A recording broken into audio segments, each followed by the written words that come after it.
Hey guys, YouTuber 100 here. Alright, and now continuing my Elm Street Friday the 13th reviews. Now here's my review of Wes Craven's New Nightmare.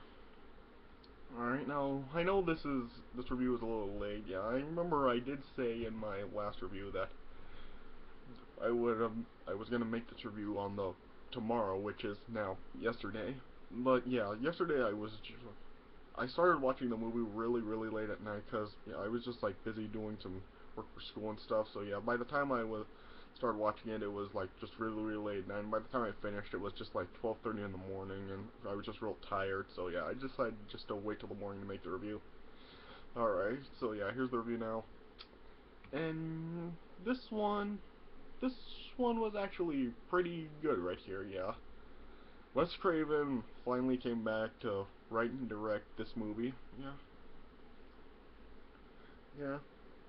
And yeah, the reason this movie was made pretty much is because yeah, I mean, yeah, Robert Shea kind of explained it himself in this movie that the fans were just like clamoring for more and stuff. Yeah. Or yeah. So yeah, and also in this movie, Freddy was kind of like what Wes Craven originally he like intended for him to be like. He like less comical and more menacing. And yeah, he kind of had some more updated attire and appearance. Yeah. And so yeah. And yeah, in this movie, like Heather Langenkamp is back, who played Nancy in first and third movie, and also John Saxon, who played her father, and even Robert Englund is not only in the movie as Freddy, but he's also in it as himself too. And yeah, it also features like Wes Craven, Robert Shea, Sam Rubin, Sarah Risher, and yeah, other people that worked on the Elm Street movies. And so yeah, like I said, this was a pretty good movie. I give this one about 3.25 stars out of 4. Yeah, you know. And so yeah, let me just get right into the review. So the movie ends with like them like trying to work on the next movie, and Heather Langenkamp is there with like her husband Chase and her son Dylan. Lynn. And then yeah, they're working on a new movie, and then yeah, at one point, like one of the animated claws of Freddy Krueger like starts to move on its own, and it kills two of the workers on the set. But then it turns out that it was just a dream by Heather, and then yeah, she gets woken up to an earthquake. Like, and then yeah, once it stops, once Heather and Chase go to like comfort Dylan and stuff, then Heather and Dylan then see like a cut on Chase's finger, which is just like the one he got in Heather's dream. But then they eventually just like dismiss it. Yeah. And then yeah, Chase then heads off to work more on the movie, but Heather really doesn't know a lot about it. And then she sees like Dylan watching the very first Nightmare on Elm Street. And then when she turns it off, well, Dylan just starts like really like screaming really loud out and just going crazy. And then Heather kept getting calls from someone that kept reciting the Freddy nursery rhyme and like the eerie Freddy-like voice. And then eventually Dylan's babysitter Julie comes. Yeah, and then yeah, Heather then heads off to be like on a talk show where then Robert Englund shows up there also. So yeah, and then yeah, Heather then later on got a call from New Line Cinema that Robert Shea wanted to talk with her. So then Heather headed over to the New Line Cinema where she was then talking to Robert Shea, and he was just telling her what I was talking about earlier, that the fans were just clamoring for another Freddy movie, and he was asking her if he wants to reprise her role as Nancy in the new film, which she really just doesn't want to work on, and then she finds out that Chase is then working on it. And when she got home, she saw that Dylan was like going crazy again. And then yeah, his stuffed dinosaur Rex saw that it had like Freddy-like scratches on it. And then Heather eventually called Chase and asked him to come home. And then yeah, she then like finds out that the two guys that were killed in her dream earlier aren't there. Yeah.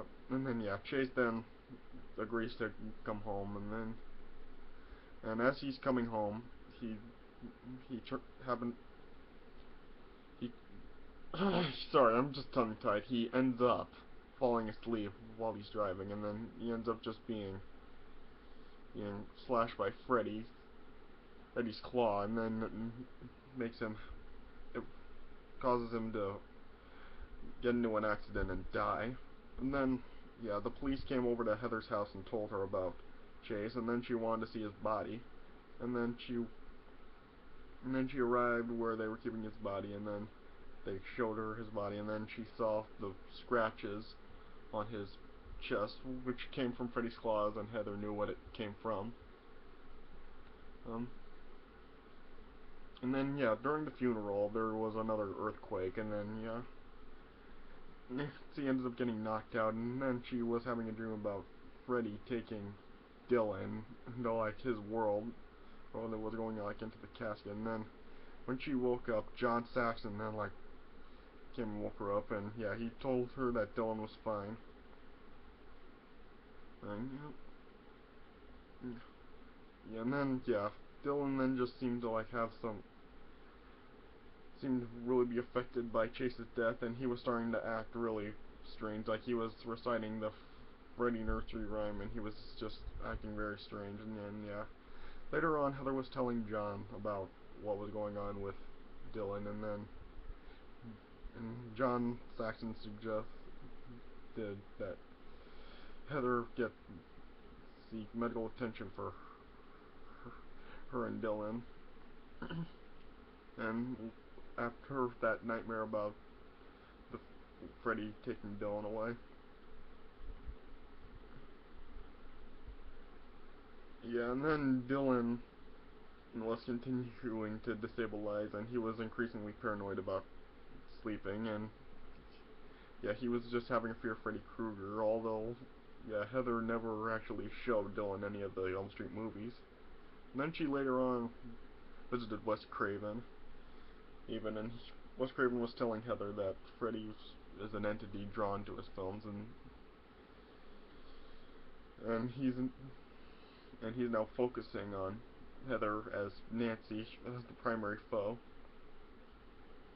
And then yeah, and then he showed of Heather that he was working on the script, and then it was just like it showed the script, and it was just saying everything that Wes Craven and Heather were talking about. Yeah, and then Heather called Robert Englund and told her what was told him what? Told him what was going on. And then she was telling Robert about the new Eddie, after disappearing from all contact. Yeah. And then yeah, there was another earthquake, and then after that, Dylan was just traumatized, and Heather took him to the hospital, and the head nurse was suggesting that Dylan stays for observation.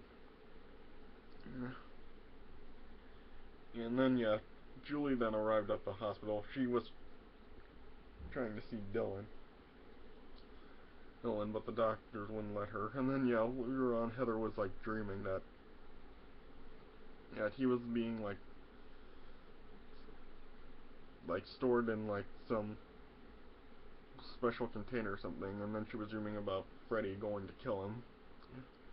And then yeah, and later on then, and as the doctors gave Dylan a shot to make him sleep. Julie tried to get Dylan to stay awake, but Dylan like ended up falling asleep, and in his dream like Freddy was behind Julie and then killed her. It was kind of similar to Tina's death in the very first movie. And then yeah, as Dylan ended up sleepwalking, and then he left the hospital and tried to get home, and then yeah, Heather was chasing him, and as Freddy was taunting Dylan and was dangling him before traffic. And then when Heather got home, she saw that John Saxon was there, and but it turns out it was like the persona of Nancy's father. And then yeah, he was talking to her as if she was Nancy still. And then Freddy ended up emerging and then taking Dylan down to the underworld. And Heather found a trail of sleeping pills and followed him there. And then yeah, Heather then eventually found Dylan, but Freddy was fighting off Heather, and then then Freddy ended up chasing Dylan into an oven, and then yeah, he was about to kill Dylan as he was pulling Dylan towards him, and then yeah, his mouth became real big. And then Heather then was able to fight off Freddy again, and then yeah, Freddy then had his tongue like wrap around Heather's face a few times, and then yeah, Dylan ended up saving Heather when he just like cut the very end of Freddy's tongue, like that part right there. And then yeah, Freddy ended up getting locked in the oven, and then it lit up, and then the oven ends up like exploding or something, and Freddy ends up dying, and then yeah, Heather and Dylan return to like reality. And then Heather then found a copy of the screenplay for the new movie, and then it had a little note from Wes Craven, and then yeah. And then Nancy starts to read it to Dylan, and then yeah, that's how the movie ended. So yeah, 3.25 stars out of 4. Yeah, this one was pretty good. Yeah, I'd say it's definitely at least one of the better Elm Street movies, definitely. So yeah, alright, so that does it for my review of Wes Craven's New Nightmare, and yeah, Jason and the review for that will come later today, I promise. So yeah, alright, so that does it for my review of Wes Craven's New Nightmare. Hope you guys enjoyed. Thanks for watching, and I'll see you guys later.